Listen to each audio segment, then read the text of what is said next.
상황이라도 보고가 돼야 되지 않습니까? 문자로 발송했으면 수행비서가 바로 보고를 드려야죠. 대통령께는 이 정보의 수반이 국가보수이기 때문에 어느 정도 상황이 의미 있는 내용을 파악했을 때 저희들이 보고할 수밖에 없습니다.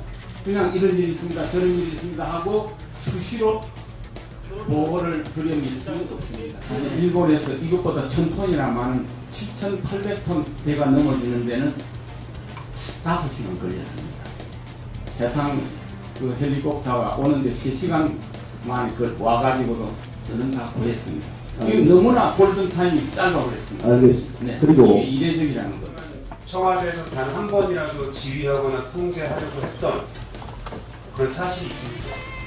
이번 이 상황에 대해서는 청와대 상황실에서 정확한 상황을 파악을 하고 확인해서 대통령께 보고하는 역할이었지 구조나 이런 것을 지휘하는 것이 없습니다. 우리 실장님께서는 어떤 조치를 취하고 계셨는지 좀 말씀을 좀 해주시죠. 그때는 개배기를 통해서 상황이 진행되는 걸 보고 또 우리 정부 비서실에서도 지금 진행 상황을 얘기해주고 있었습니다. 그리고 상황을 그냥 모니터링만 하고 있다가 10시에 일보를 정확하게 받았습니다. 네. 대통령이 청와대에 계셨는데 왜 직원들이 다 있는데 아무도 직접 대면으로 하지 않았습니까? 특별한 이유가 있었습니까? 대통령이 경내에 계시면 어디 계시든지 직무하고 계시는 건데요. 저희들은 서면 또는 유선으로 하는 것이 더 신속하고 빠르고 효과적일 수가 있습니다. 네. 모여서 만나서 하는 것보다도 그동안 여러 차례 전화를 하고 여러 차례 문서를 보내가지고 힘을 받았습니다. 30분 단위로 문서로 보고를 드렸습니다. 그렇기 때문에 대통령이 충분히 직접 만나서 물어보는 것 이상으로 상황을 파악하고 있다고 생각합니다. 10시 15분에 안보실장 통해서 지시를 했죠. 그 대통령께서 모든 방법을 동원해서 인명피해는 없게 하라. 예. 그리고 10시 40분에 그 중대본에 가서도 그렇게 지시했죠. 예. 그런데 단 한 명도 구하지 못한 이유가 뭐라고 생각하십니까? 대통령이 구조를 지금 하는 분은 아닙니다. 현장에서 구조하는 분이 가장 효과적으로 해야 됩니다. 해경이 들어가서 떼고 들어가서 학생들 나가라 하고 이렇게 해야지 대통령이 구조를 하는 분은 아니지 않습니까? 최대한 우리 국가의 모든 능력을 동원해서 사람을 구해라. 이 명령을 하시는 겁니다.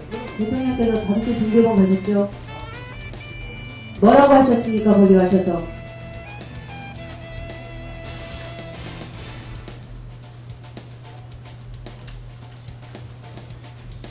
구명조끼를 학생들은 입었다고 하는데 발견하기가 힘듭니까? 지금은 안행부 2차관 갇혀있기 때문에 구명조끼가 의미가 크게 없는 것 같습니다. 대통령 갇혀있어서요. 대통령은 5시 10분에 중대본에 가실 때까지 남아있는 승객 전원이 선실에 갇혀있다는 사실조차도 모르고 가셨습니다. 그런데 무슨 보고를 제대로 했다라는 겁니까? 제가 어제도 감사원에 얘기했는데 해경과 청와대 상황실과의 교신록을 보면요, 사람들은 모두 선실에 갇혀 있어서 바다에는 한 명도 보이지 않는다는 얘기가 수없이 나옵니다.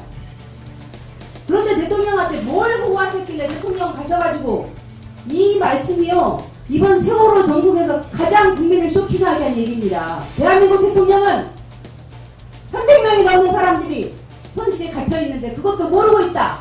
그것도 사고 발생 7시간이 다 됐어요.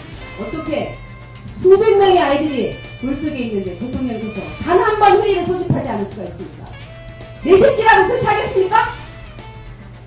내 새끼가 물속에 갇혀 있는데 어떻게 대통령이 돼가지고 여기 회의를 안 합니까? 회의를 보고서만 받아보고 전화만 받으면 됩니까? 이게 나랍니까? 지금 대한민국의 상소 원리는 조선시대입니까? 비서실장님, 이러는 거 아닙니다. 이게 지금 잘하는 시스템이라고 여기 와서 그렇게 얘기하십니까? 김 의원님, 실장님, 저도 드릴 말씀이 있습니다. 들을 말씀 없으시고 실장님은 사직하셔야 됩니다. 즉각 물러나십시오. 이현미 의원님 못지않게 저도 이것보다 더 아픈 마음을 갖고 있습니다. 그렇습니까? 결코 가볍게 보지 않습니다. 하시는 말씀이 가벼운 말씀이시지 이게 중하게 보는 말씀이십니까? 자, 변호사가 마무리했습니다.